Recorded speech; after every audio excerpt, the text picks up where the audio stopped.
This is Lucas Couturier. Have I said that properly? Yeah. You I think the French pronunciation would be Lucas Couturier, something like that. But I call him Lucas Couturier because I don't. It works well. It works well. I've known Lucas for 20 years. Yeah. You know, Yeah. I haven't known him well until recently, until arm wrestling. You know, we were gym acquaintances. We chit chat a little bit, and I always liked and respected Lucas as he was a decorated bodybuilder back in the day, and you know, a popular man around town, and yeah, in a gym bro. But by fluke, we've come together in this arm wrestling world and become pretty good friends. And probably I talk to Lucas more than anyone else in the arm wrestling community. Probably a few times a week we chit chat on the old messenger, and he's really fucking chatty. Like, my God, like you ask Lucas a question, you better be prepared to read a couple chapters. But yeah, that's not a bad quality. That's a good quality. But yeah, so you've been arm wrestling 2.5 years now. I think it's 2 years and about 2 months. Right. Yeah. And you've competed quite a few times now. I try to compete as much as I can. Right. I was told this is how you learn. Yeah. And so I agree with that sentiment. Yeah. I think we're both competing in 2 weeks. I believe so. Yeah. We've done a few tournaments together. We've trained a lot together, and I've seen Luke. I started about a year before Lucas, maybe a year and a half, and you know, when you first started, you know, I'll be honest, I was like, fucking hell, I know this guy's strong from the gym, but it just wasn't connecting on the table. I didn't feel anything in your hand. And then, but I believe that you've outworked everybody.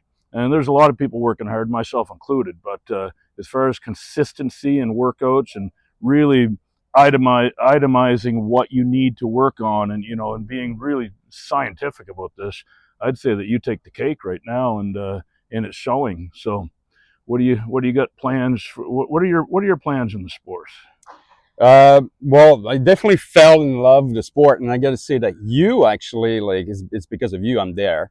I was looking for something I could do socially, and then one day it popped on your feed that you were going to the Hub City Hitman Club, and I'm like, okay, I'm gonna try that out.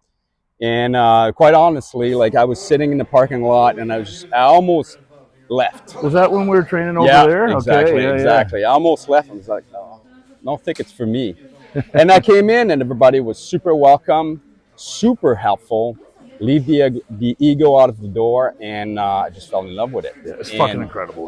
Yeah, it's super amazing. I mean, you sore as hell a lot. Yeah. And but I got to say, it's tough, because pretty much in every sport that I did, I became good quite fast. And this one, it takes a lot of work. Yeah. And patience. I was told, 3 to 5 years just to be able to be decent. When they told me that, I laughed at them. Yeah. In my head, I'm thinking, in a year, nobody in the fucking marathon's beating me. In 3 years, national champion. That's what I was thinking. Yeah. Until I was a couple months into it, and there was guys in the club 150 pounds that I couldn't move. Yeah. Then I realized, fuck, there's a lot to this. Oh, there's a lot. And yes, strength, I don't care what anyone, it's all technique, people say that don't know. It's mostly strength.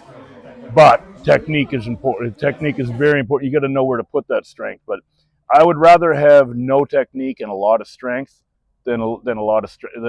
I would rather have a lot of strength and no technique than a lot of technique and no strength. Yeah. Because I mean, there's guys with no technique, or there's guys with good technique that aren't very strong that I beat very easily. You know what I mean? Like strength is the important thing to work on. It is important. That's what you do as part of your training. This is where we learn technique at practice. Yeah, and it definitely didn't come easy for me. I would say, like, I would say it's just like maybe in the last 6 months that I felt like some connections. But I said to myself, because I was taking this seriously, like, it was tough because I wasn't getting it like everybody else. Yeah. I saw some newbies coming in 1 year, 6 months, day one. And I was like, damn. Dude, I've quit 100 times. Yeah. I've quit driving home from practice 100 times. But then, I could walk in there today and for practice and everybody pin me. Or I could walk in there and I pin everybody. Nothing really changes except for a percentage or two, or just being able to make that mind-muscle connection. Sometimes sometimes you'll have everything connected and you'll feel at top of the world and like, fucking hell, I'm really getting it now. Then the next practice or next tournament, whatever you thought you were doing isn't working. So you've lost that little connection. So the only way to make sure, like muscle memory, like say for biceps training, how many bicep workouts have you done in your life? Thousands, you know, probably thousands. You know, but arm wrestling practice will never do thousands. We'll never do thousands of tournaments. So in order to really, really figure out exactly where your technique is and where your sweet spots are, is repetitiveness. So we just have to be patient.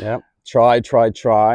And then, and I would say, like, because I have a background in bodybuilding and personal training and rehab, I said I'm going to use that. I'm going to create a very detailed plan, and I'm going to be very patient. And I'm going to work on it. And so far, it's starting to pick up, and I'm very happy about it. The difference of you on the table from now to 6 months ago. Like the last time you were at my house, that might have been, I think it was fall. So yeah, 6 months ago, almost a year ago, probably 8 months ago. The difference between you now and then is night and day. So, you know, at that point, you know, you were just a guy, you were making up numbers at tournaments. Now you're a threat. Any tournament, any weight division, you're a threat. Even the top guys, you know, and you have your top guys in your divisions, I have my top guys, and I think in my head, I can't beat that guy. But in his head, I'm already at the point like you are, where they're thinking, I've got to be on my game because this guy can beat me. So it's like like Jim Carrey and Dumb and Dumber. So you're saying there's a chance? Well, you went back. Yeah, no, it's a happy trail. I like to be in that position. I didn't know how long it would take me to give some type of difficulty to my opponents, but I can see now that I'm starting to connect a little bit more. And that's why I'm ready to, I'm starting to travel across the province and hopefully the Maritimes and see other clubs and just learn from them. I mean, get told by them and learn. But, you know, I've always told people, if you're going to climb Mount Everest, you better not try it your first time on a cloudy day. You have to see that you have to see that peak.